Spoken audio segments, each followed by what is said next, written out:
Hi there folks, welcome back to Rich Reviews. So my latest film for you guys here now is currently the 4th day of the Virginia Film Festival, and I just got out of seeing the latest from Jane Campion, and this is The Power of the Dog, and this is Jane Campion's 8th film over the course of a 30-year career, and it's her first film in over 11 years, and her previous film was Bright Star, and probably her most famous film was The Piano that helped get her original screenplay.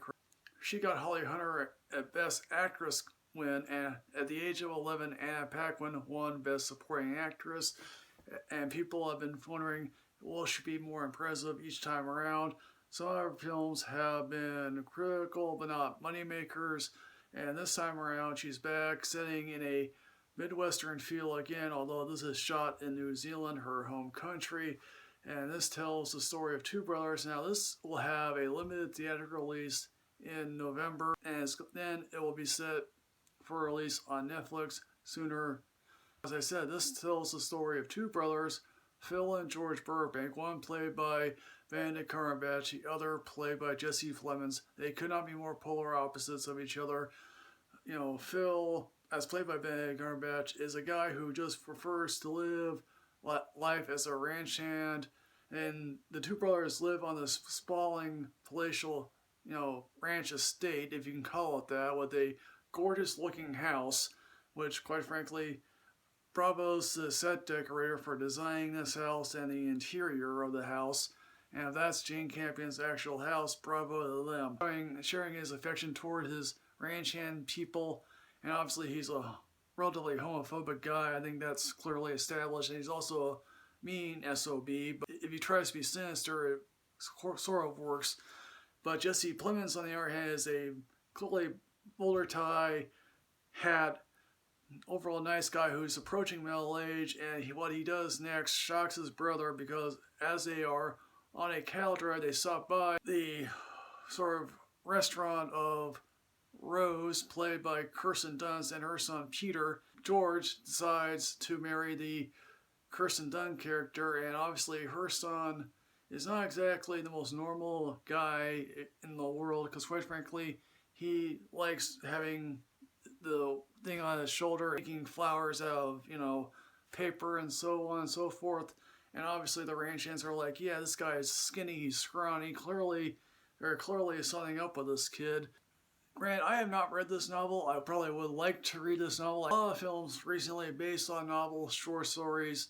I would love to get my hands on this novel because, quite frankly, I think this would probably be a fascinating novel to read. Just like a previous film that I reviewed on this channel called Passing, I admire this film for its vast cinematic locations, the performances by, obviously Plemons, Dunst, Cumberbatch, and Cody McPhee. But here's the thing, I got no greater insight into what these characters are.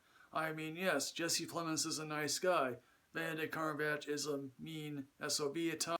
Kirsten Dunst is largely a drunk. And Cody Smith McPhee, clearly there's something up with him, whether he's a homosexual or whether there's something much more darker in him going around. You don't know what. And also, the Jesse Plemons character is gone for most of the film. And obviously there's one particularly eerie scene, and clearly anything with Benedict Cumberbatch sometimes can be eerie.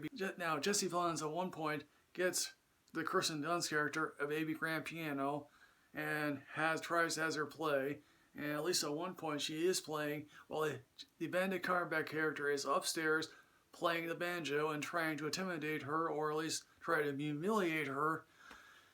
Does it succeed somewhat? Well, in the next scene, quite frankly, the Jesse Plemons character has the governor, yes, the governor of Montana, to his house for dinner along with their parents. He would love to have his brother over there, but quite frankly, he's not really all that into high society. He'd rather be with the people. Benedict Cumberbatch and Cody Smith McPhee are talking about what exactly they think the mountain represents right in front of them.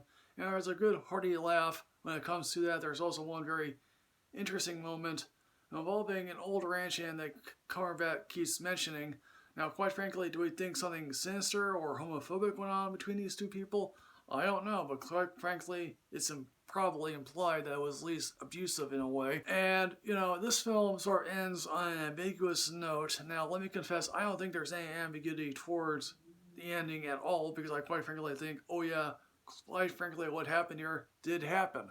So, folks, in the end, what I'm going to say about Power of the Dog, amazingly enough, I'm going to give this a subsequent weekend because I think it's too good not to be seen, but not necessarily seen right away. Folks, The Power of the Dog, have you seen this? What did you think? Please put everything in the comment box below here, folks. As always, folks, like, comment, subscribe, enrich yourself with knowledge. I'll see you next time, folks. Yes, hooray.